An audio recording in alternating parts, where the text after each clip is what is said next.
Hari pertama di Gunung Papandayan, aku, Rian, dan Dika memulai pendakian kami ke Gunung Papandayan dengan penuh semangat.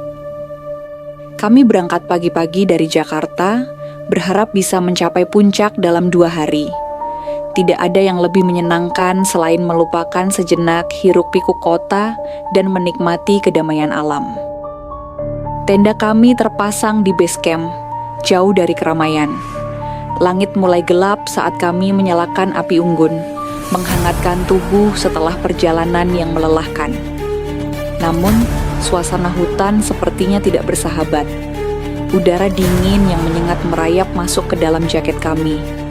Suara jangkrik dan angin yang berdesir, serta suara-suara hutan lainnya seolah mengelilingi kami.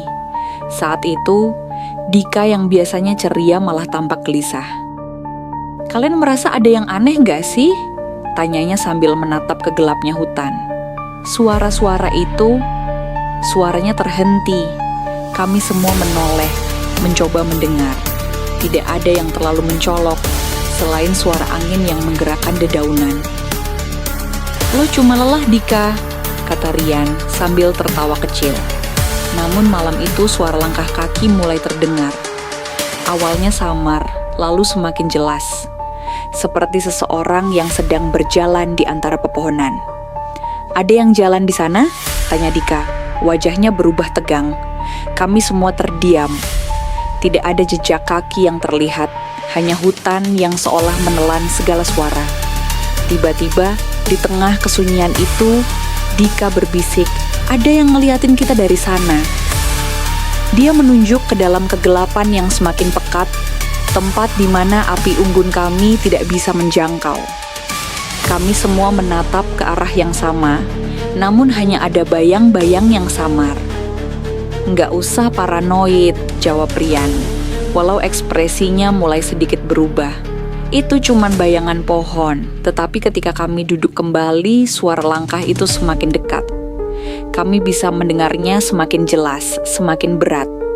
Rasanya seolah ada yang mengintai kami, berjalan mengelilingi tenda. Hening. Tidak ada yang berani mengucapkan sepatah kata pun. Hari kedua, pagi harinya kami melanjutkan pendakian. Walaupun malam itu terasa mencekam, kami tetap memutuskan untuk melanjutkan perjalanan, berpikir bahwa itu hanya halusinasi akibat kelelahan. Hutan semakin lebat, kabut pagi mulai turun, dan jalur pendakian semakin curam. Saat kami berhenti di sebuah mata air untuk istirahat, Dika menunjukkan sebuah batu besar yang terletak di tepi jalur. Batu itu tampak aneh, seolah tidak berada di tempat itu. Ada ukiran-ukiran aneh di permukaan batu, berbentuk simbol-simbol yang tampak sangat kuno. "Ini apa ya?" tanya Dika. Kami mendekat, mencoba mengamati lebih dekat. Namun yang membuat kami terperangah adalah adanya bekas darah yang sudah mengering di sekitar batu. Bekas darah itu seperti baru saja mengalir, menetes ke tanah.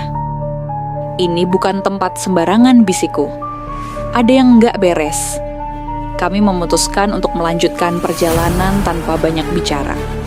Namun, semakin mendaki, semakin banyak hal aneh yang terjadi. Suara langkah kaki, bisikan-bisikan halus, dan sesekali kami mendengar suara tawa yang seolah-olah datang dari kejauhan. Suara itu terdengar seperti perempuan yang sedang tertawa pelan, tapi penuh dengan kesedihan dan amarah. Rian mulai terlihat cemas. "Apa kalian juga dengar itu? Suara tawa itu makin lama makin dekat." Dika menoleh ke belakang, wajahnya pucat. "Kita harus berhenti, ini nggak aman." Tapi sudah terlambat. Sesuatu sepertinya mulai mengikut kami. Hutan yang semula terasa indah kini menjadi sangat mencekam. Ranting-ranting yang patah di bawah kaki kami terdengar terlalu keras, seolah kami sedang menginjak tubuh-tubuh yang tersembunyi di bawah tanah. Malam itu di puncak. Setibanya di puncak, kami mendirikan tenda dengan tangan gemetar.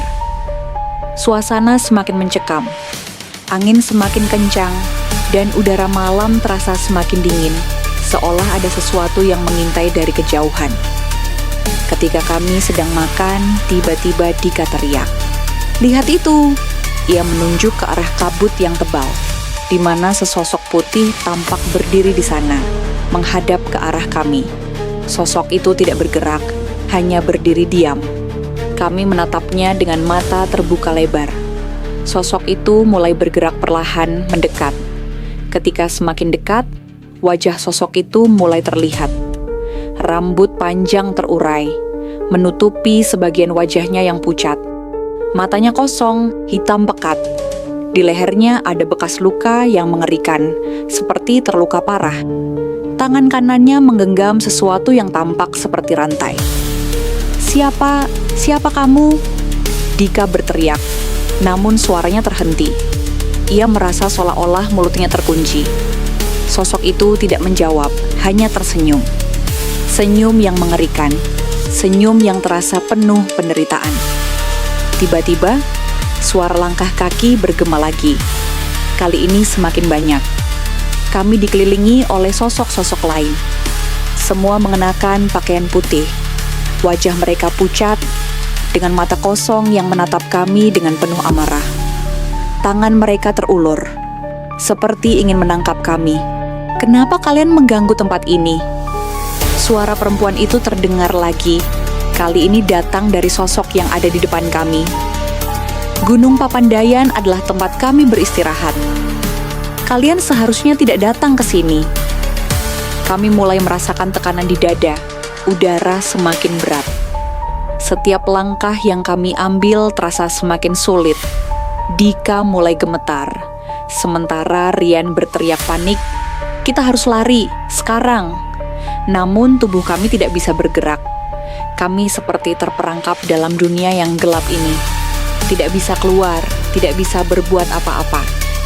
Suara-suara aneh itu semakin keras. Tawa, bisikan, dan jeritan mulai bercampur menjadi satu. Sosok-sosok itu mulai mendekat. Wajah mereka semakin mengerikan dengan mata yang memancarkan kebencian. Hari ketiga. Pagi datang, tetapi kami tidak bisa pergi. Ketika fajar menyingsing, kabut tebal mulai menghilang, dan kami tersadar bahwa kami masih berada di tempat yang sama, seolah tidak ada yang berubah. Namun, rasa ketakutan kami tidak pernah hilang. Kami pun akhirnya memutuskan untuk turun dari gunung secepat mungkin, meskipun kaki kami terasa berat. Selama perjalanan pulang, tak ada satu pun di antara kami yang berbicara. Setiap langkah terasa seperti ada yang mengawasi. Setiap suara di sekitar kami terdengar mengancam, seperti ada yang mengikuti dari belakang. Saat tiba di base camp, kami sadar bahwa kami telah kehilangan waktu. Tidak ada satu orang pun yang kami temui di sana. Base camp itu terasa kosong dan sepi. Suara angin yang datang dari puncak seolah berbisik, mengingatkan kami bahwa kami tidak akan pernah bisa melupakan malam itu. Kami mengira perjalanan itu sudah selesai. Tapi entah kenapa, setiap kali aku menutup mata, aku selalu mendengar suara langkah kaki. Seolah mereka masih mengikuti kami di luar sana, di Gunung Papandayan.